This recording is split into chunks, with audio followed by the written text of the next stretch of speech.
লোককে যারা কাজ করে যাচ্ছেন এবং সহযোগিতার হাত বাড়িয়েছেন। জনাব এম সাফিউর রহমান চ্যাম্পিয়ন এবং রানার্স আপ প্রাইজ মানে 3 লক্ষ টাকা যিনি এখানে আমাদেরকে সহযোগিতা করেছেন। রয়েছেন ইউকে থেকে হারুনুর রশিদ, জাকির হোসেন, মিজানুর রহমান যাচ্ছেন এবং খেলে যাচ্ছেন। 10 নম্বর জার্সি নিয়ে খেলছেন অবি। ক্যাশনগরের জন্মই ফুটবলার, খেলেছেন অনূর্ধ্ব 17 মোহামেডানের হয়ে দীর্ঘদিন কলাবাগান ধানমন্ডিতে খেলেছেন অবি। আক্রমণে ইমরান হোসেন যে ফুটবল একাডেমি, রক্ষণ ভাগে বল রয়েছে, মাঝমাঠে বল, অধিনায়ক রয়েছেন খালেদ এগিয়ে গেছেন। উদ্দেশ্য লক্ষ্যবস্তু এখনো রয়েছে বল ইমরান হোসেন জয়ের কাছে, দিবসের কাছে চলে গেছেন।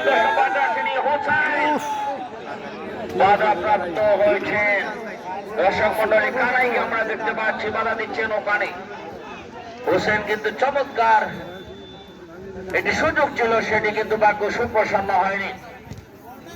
বল সাইড লাইনের বাইরে।